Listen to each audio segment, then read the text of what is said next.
Daniel Riolo et Bruno Satin, agents de tous les agents qui, en bon agent, a eu la fève.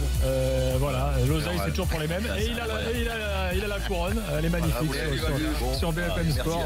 Voilà, bravo. En 3 minutes de pub, on a quand même réussi à se faire une galette. Vous savez recevoir. Exactement. Bravo Bruno. Allez, on y va pour le PSG. Premier avis du soir, comme ça me permet de vous expliquer ce qui s'est passé aujourd'hui. Jingle Bribois. Attendez, mais qui c'est le patron ici? C'est moi quand même, non? Je peux en placer une? Ça s'est passé hier soir un petit peu après minuit. Alors l'after était terminé, donc du coup on a raté ça.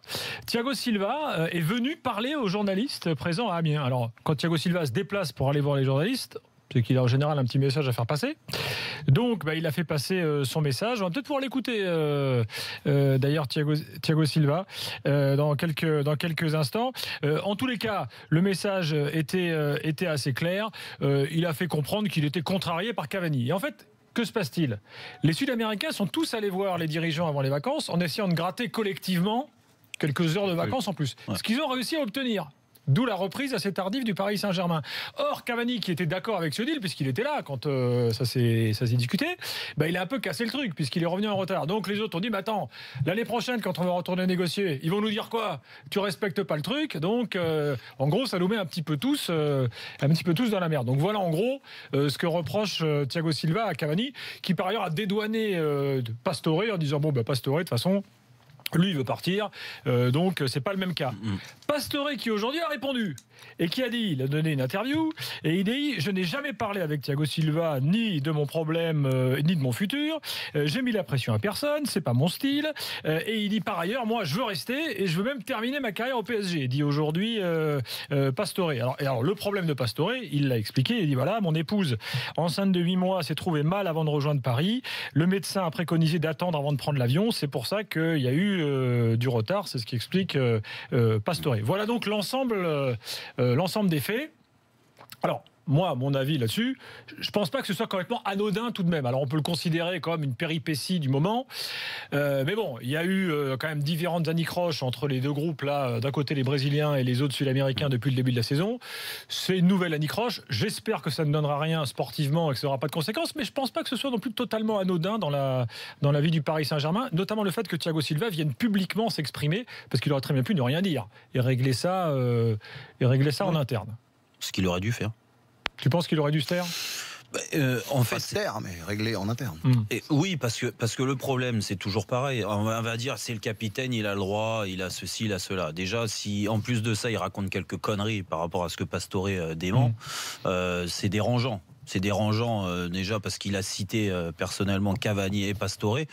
Que tu bottes en touche en disant voilà, ou que tu dises ouvertement je suis pas content du retard parce qu'en effet on avait réclamé des heures ou des jours supplémentaires qu'on avait obtenus pour les Sud-Américains et que ces deux-là reviennent en retard, ils vont être sanctionnés par le club. La sanction elle restera en interne, pas besoin de la sortir. On la connaît, je pense, la sanction, puisque dans ces clubs-là, il y a ce qu'ils appellent la prime d'éthique. Donc, ça sera assez facile de l'appliquer. Donc, ils vont réduire le salaire du joueur pour le mois qui vient de 15%. Exactement. Ça ne sera pas neutre. Mais non, mais c'est pour ça. Non, mais ils se sont sanctionnés. Après, c'est toujours pareil. Donc, le fait que Thiago Silva vienne en parler, ça met un peu de l'huile sur le feu, c'est ce que tu dis. Oui, parce que à l'arrivée, Pastore, il répond sur les réseaux sociaux. Ça crée une tension. Il y a un match qui arrive dimanche. Je te dis pas qu'ils vont se faire la bise jusqu'à dimanche. Ça va être un peu tendu. Ils vont se parler et puis voilà, et tendu parce que on a tous vécu dans un vestiaire. Ce que je veux dire, t'as les amis de Thiago Silva, les amis de Pastore, les amis de Cavani, donc ça crée quelques tensions. Mais qu'est-ce qui efface tout ça? Si ça se trouve, ça ne changera rien au résultat. Mais non, mais de toute façon, c'est toujours pareil. Il gagne à Nantes, t'as même pu parler de cette histoire. Et que Pastore soit encore là ou pas, parce qu'il part ou il part pas, on ne sait pas. Cavani il sera encore là. Donc il n'y aura pas de problème. Le seul souci à faire des déclarations comme ça et que Pastore réponde publiquement, c'est s'il ne gagne pas à Nantes, on va dire, le vestiaire, il y a une fracture, et ceci, et c'est reparti pour quelques jours de galère avant le prochain match. Mais la grande force du PSG aujourd'hui, contrairement au PSG que moi j'ai connu, c'est qu'il y a toujours eu, et dans tous les groupes, il y a des problèmes comme ça, d'ego, de relationnel et tout. Tu crois que c'est le monde des bisounours? Bien sûr que les mecs s'entendent pas tous parfaitement, ce qui est le cas peut-être entre certains Sud-Américains et même certains Français aussi. Mais nous, les résultats étaient pas bons. Donc forcément, on parle de tout ce qui se passe, les tensions qu'il y a en interne. Là, les résultats du PSG sont bons. Quand les résultats sont pas bons, c'est toujours facile dans ces cas-là de vestiaire effrité de rejeter la faute sur un autre. Exactement. Tant que le résultat est bon, il n'y a pas de responsabilité haute à trouver. Voilà, les résultats sont bons. Ce qui est important, c'est quand même de souligner, parce que j'ai l'impression que ça c'est quand même pas beaucoup dit, donc Bruno l'a expliqué avec des termes techniques. Sanction, elle existe. Il y en a une. Le seul truc, c'est qu'elle n'avait pas été rendue publique. C'est que rien n'a été rendu public parce que c'était un choix du club de faire comme ça. Et jusque-là, tout a fonctionné comme ils l'ont voulu. Après, Thiago Silva, c'est pas la première fois qu'il nous montre que c'est quand même un drôle de capitaine. C'est un capitaine un peu bizarre. Il nous a montré son côté faillible, qui a amené à ce surnom inversé un peu de Oshialo. Il a toujours eu un petit peu de mal à endosser ce rôle finalement. Est-ce qu'il est dans le vestiaire sous influence d'un groupe qui serait derrière lui, à savoir en gros les Brésiliens? On sait que les clans existent au PSG, que pour l'instant ils n'ont pas réellement eu d'influence sur les résultats, mais on sait bien, comme dit Jérôme, qu'il y a certaines, on va dire, familles. Un coup donc faillible, Thiago Silva comme capitaine. Un coup, on le dit, trop effacé parce que il prend pas assez la parole. Un coup un peu sauveur comme à Chelsea, son but à la dernière minute qui qualifie l'équipe. Un coup où il passe complètement à travers, c'est incapable de diriger sa défense au Camp Nou l'année dernière, où il est un peu à l'encontre des directives de l'entraîneur, bref, il ne s'est pas situé. Et là, alors que franchement, on lui a pas demandé grand-chose, et que en interne, les choses étaient en train de se régler tranquillement, exactement. Ça passait peut-être par une engueulade ou une remise à niveau, hein. Il vient devant les médias pour faire cette déclaration avec Pastore qui lui répond. Alors, il est clair, là, ça existe. Il n'y a rien de totalement nouveau par rapport à ce qu'on savait, si ce n'est quand même que le fait, à chaque fois que ce soit médiatisé, ça peut créer de nouvelles tensions. Mais comme tu l'as dit, en championnat et tant qu'au niveau national, il n'y a pas de problème de résultat. Donc, il n'y a personne qui peut se mettre sur la gueule par rapport à ça. Parce que le pire, c'est ça. Le pire, c'est... Qu'est-ce que tu fous, toi? C'était votre époque. C'est de sa faute, c'est la faute de ce groupe-là, c'est lui, voilà. Et donc, ça nous ramène éternellement, toujours à la même échéance, c'est qu'est-ce qui va se passer en Coupe d'Europe. Exactement. Voilà. Si cette ambiance-là cause un préjudice à la performance en Coupe d'Europe, bon, ok. Est-ce qu'on sera sûr que c'est à cause de ça que le PSG est pas performant? Je ne crois pas. Je ne crois pas que ce club-là, qui est quand même assez mature d'un point de vue du professionnalisme, puisse ne pas mettre de côté les embrouilles le temps d'un match aussi important que ça. Je ne crois pas une seconde à ça. Je ne crois pas que ce soit à cause d'un vestiaire pas 100% unique. La remontada a existé l'année dernière. J'ai entendu ça parce que j'ai fait Team Dugas tout à l'heure. Christophe me dit que ça a joué. Je vois pas comment ça a pu jouer, moi, à ce moment-là. Je crois pas qu'en 3 semaines, tu puisses faire le meilleur match des 5 dernières années et d'un coup le plus mauvais, et que ce soit à cause de ça. Je vois pas trop, quoi. J'ai du mal à... Mais bon, peut-être que vous savez mieux sur le terrain, mais je crois pas. Bon. Donc voilà. Donc c'est une petite crise d'autorité. Voilà. Je pense qu'il voulait réaffirmer un peu le brassard. Et comme on l'a souvent douté, effectivement, de son charisme, pas de sa légitimité, parce que sportivement il l'a, mais effectivement son côté leader a souvent été discuté. Donc peut-être que là, il s'est cru obligé de mettre une charge comme ça. Mais... Tiens, justement, Farid a un avis sur Thiago Silva au 32-16. Salut Farid. Ouais, salut Gilbert, salut Jérôme, Daniel, Bruno. Salut Farid. Alors, dis-nous, qu'est-ce que t'en penses, toi? Moi, en fait, le souci, je le vois sous 2 angles, en fait. Déjà, j'aimerais revenir sur Pastore et son petit manège qui joue depuis quelques semaines avec son agent, où il balade tout le monde, où on sait tous qu'il depuis des semaines, il veut partir, mais là, il commence à faire son post Instagram pour encore une fois balader les supporters. Bref, juste pour noter que son comportement est scandaleux. Et comme Farid, je crois pas que ce soit exactement comme ça. Hein. Je crois pas qu'il ait réellement envie de partir, comme tu le dis. Ouais, je suis pas convaincu, Daniel. Voilà, il dit l'inverse en tout cas aujourd'hui. Non, franchement, c'est plus compliqué que ça, hein, vraiment. En tout cas, il n'a pas un comportement, le comportement qu'il devrait avoir, surtout avec son passif. Et le fait qu'il jouit d'une totale impunité auprès de certains supporters du PSG, qui est assez scandaleuse, parce que quand on voit le CV de Pastore qui joue 3 matchs par an depuis 3 ans, normalement Pastore il devrait se faire tout petit et remercier le PSG qui lui verse un salaire qu'il n'a jamais mérité, ou qu'il n'a jamais rien fait pour mériter. Mais la décision aussi de Pastore de répondre aux déclarations de Thiago Silva publiquement, ça en dit beaucoup. Ça en dit beaucoup parce que c'est volontaire, c'est réfléchi. Et ça témoigne aussi du capitaine qui ne devrait pas être le capitaine du Paris Saint-Germain parce qu'il n'est pas respecté par ses collègues. Parce que peu importe la véracité ou pas des propos de Thiago Silva dans la presse, si tu respectes ton capitaine, jamais de la vie tu réponds en public. À ce moment-là, tu l'appelles, tu décroches ton téléphone, tu dis voilà Thiago, je suis pas d'accord avec ce que tu dis n'importe quoi, ça me dérange.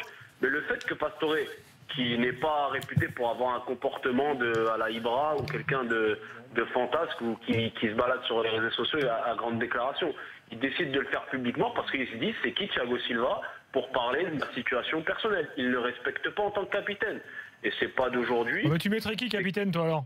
Mais il n'y a aucun personnage crédible, il n'y a aucun capitaine crédible dans cette équipe, ça a toujours été le problème. Thiago Motta, il n'est pas opérationnel, il est cramé depuis 1 ou 2 saisons maintenant. Dani Alves ? Dani Alves, il n'est pas légitime, il vient d'arriver, Dani Gilbert, ça ne serait pas crédible encore une fois.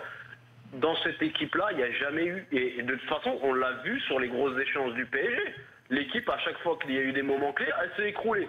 Et les mecs, ils se regardent tous dans le blanc des yeux. Et le mec qui porte le brassard à ce moment-là, il se fait tout petit. Mais encore une fois, Thiago Silva, même s'il veut affirmer son autorité, il peut pas. Il a de trop gros dossiers sur lui, Thiago Silva. Moi, je suis joueur pro, je suis dans le vestiaire du PSG. Thiago Silva vient me faire la morale ou vient m'engueuler. Je lui dis, qu'est-ce que tu viens me faire chier? Toi, je suis allé à la Coupe du Monde, t'as pas voulu tirer ton pénalty, t'es pas mon capitaine. Ah oui, t'es comme ça, toi. Ce que je veux dire. On le voit comme ça, et c'est comme ça qu'il est vécu. Thiago Silva, ça n'a jamais été le capitaine, c'est un capitaine par défaut. Bon, qu'est-ce que vous en pensez là? Je pense que déjà, tous les joueurs ne pensent pas comme Farid, heureusement. Un groupe, je pense qu'il y a beaucoup de joueurs qui sont persuadés que Thiago Silva est le capitaine qu'il leur faut. Et puis d'autres. Mais tu crois que ce statut de capitaine, ça joue dans un vestiaire? À dire, franchement, le capitaine, il y a différentes sortes de capitaines dans un groupe. Il y a l'aboyeur, il y a le capitaine, le leader technique sur le terrain qui a le brassard. T'as le capitaine qui est le vrai relais du staff technique. Lui, c'est un peu plus particulier, Jérôme, parce que je comprends ce que tu dis, mais lui, il traîne quand même l'image du mec qui, sur le gros match, on est fiable. On est d'accord. N'est pas tout le temps. Il a été bon dans des gros matchs. Oui, mais il a aussi. Et voilà. Et ça peut un petit peu quand même poser problème. Et en plus, il a ce caractère un petit peu effacé où tu es un peu obligé de regarder et de dire. Est-ce que t'es vraiment costaud, toi? Est-ce que t'es vraiment notre boss? Les mecs avec qui...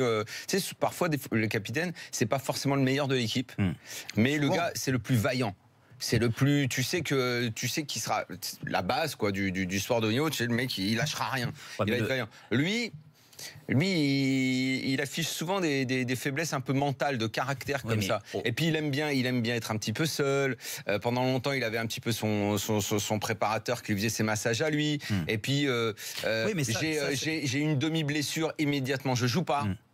Tu vois, il y a cette espèce de fragilité qui fait pas très capitaine. Non, mais je suis d'accord. Mais le capitaine, normalement, il doit pas être fragile. Mais à l'arrivée, ni physiquement ni mentalement. Non, mais à l'arrivée, et on lui demande même pas d'être le meilleur de l'équipe. Non, mais Thiago Silva, qu'il ait failli sur certains gros matchs, on est d'accord. Maintenant, il a été présenté comme un des meilleurs défenseurs du monde. Oui, mais il est pas en phase avec le Homostro. Oui, non, mais c'est pour ça d'ailleurs que ça a donné au Chialo. On est d'accord, mais aujourd'hui, quand tu me dis, est-ce qu'il est pas respecté, quand tu regardes l'équipe. Ah non, ça je dis pas ça. Ça je dis pas. Ça j'ai pas assez de billes là-dessus. J'ai Paris Saint-Germain en charnière centrale, il est avec Marquinhos. Je pense que Marquinhos, il l'écoute. Oui. Il y a Dani Alves. Je pense qu'il n'y a pas de problème avec Dani Alves. Non. Il y a Kurzawa. Bon, lui, il est dans son monde. Donc, il n'y a pas de problème. Il n'aura pas de problème avec Kurzawa. Qui est quand même le seul joueur à pas complètement avoir respecté son programme de préparation pendant les fêtes. Comme par hasard. C'est de l'acharnement, j'espère. Quel acharnement! J'aurais pas dû parler de lui. Mais c'est vrai, pourquoi est-ce qu'il est arrivé sur la table? Je sais pas, parce que Jérôme fait de l'acharnement. J'aurais dû dire Berchiche, comme ça, on était tranquille. Après, devant, t'as Thiago Motta. Sur ce qu'on voit, ils échangent beaucoup. Donc, à mon avis, ils s'estiment l'un et l'autre. Thiago Motta aurait pu être le capitaine, sauf que cette année, il a perdu sa place. Donc mais malgré tout, c'est celui qui, dans le vestiaire, tient le vestiaire. Je pense. Mais tu as des joueurs clés. Et Thiago Silva, qu'on le veuille ou pas, c'est un joueur clé du vestiaire. Et je pense qu'historiquement, même, ça aurait dû être Matuidi. Bah, c'est ce qui revient sur l'hashtag RMC Live. Le capitaine naturel et Matuidi nous dit Lapino, mais il est parti. C'était lui. Non, mais Thiago, je veux dire, il a la légitimité sportive, mais effectivement, on ne peut pas s'empêcher de questionner son leadership. Bien sûr. Évidemment. Depuis le début. C'est un mec que je ne me trompe pas, il a perdu le brassard. D'abord, il a perdu le brassard en sélection parce qu'il a perdu sa place de titulaire. Et aujourd'hui, qui est le capitaine? C'est Neymar, non? En équipe du Brésil. C'est un lien avec ton avis du soir, cette affaire de Capitana et de statut. C'est une question que tu me poses? Non, c'est une transition. Donc ça ne nécessitait pas de réaction. Pas forcément, mais bon, tu verras. Mais donc, jingle Riolo. Parce que c'est pour tout de suite? Oui, d'accord. Oui, mais nous, on n'est pas journalistes, Samira, nous. Enfin, on n'est pas supporters, je veux dire. Tu as fait une petite bourde, là. Alors. Je me souviens pas du tout de ça. Le point de départ de ce que je voulais dire, c'est de ce que je vais dire, pardon. C'est juste cette image qui a fait un petit peu réagir sur nos chers réseaux sociaux hier de l'entrée de Dani Alves hier, qui aurait été aux yeux de certains totalement professionnel parce qu'il n'était pas prêt au niveau de ses chaussettes ou je ne sais quoi.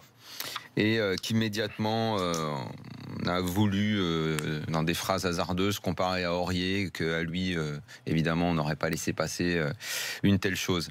Et je note en fait de plus en plus, mais c'est dans toutes les appréciations qu'on peut avoir sur les joueurs, sur les clubs. Je sais que la gangrène égalitariste a fait du mal à ce pays, mais à quel point elle a flingué le cerveau d'une grande partie de la population, je ne pensais pas à ce point.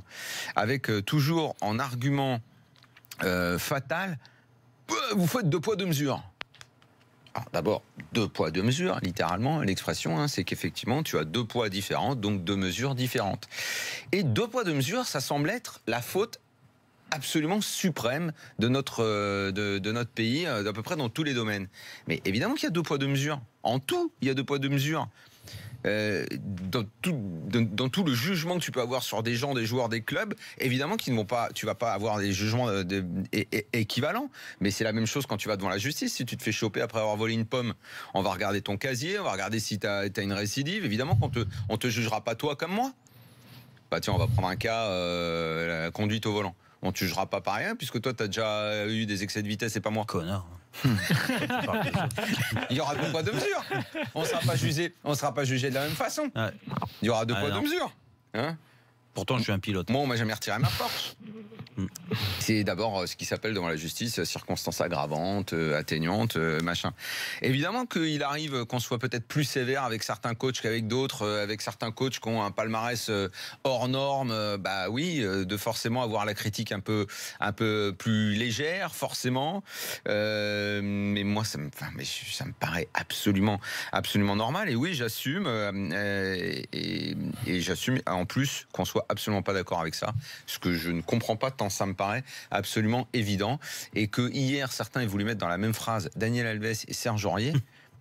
Alors déjà, sportivement, c'est hallucinant, mais en plus, par rapport à leur passé en boulette extrasportive, dire mais le 2 poids 2 mesures, c'est pas à l'instant T, on prend une situation et on oublie tout ce qui s'est passé, aussi bien sportivement que extra-sportivement. C'est hallucinant de demander une vision égalitaire des choses dans tous les jugements qu'on peut avoir sur les équipes, les joueurs. Bon. Et pour terminer, et à l'inverse, mais de la même façon, quand on parle du PSG, de Monaco ou de Lyon, enfin pas de Monaco plutôt, de Marseille, de Lyon et du PSG, on n'a pas la même exigence, on en parle 10 fois plus.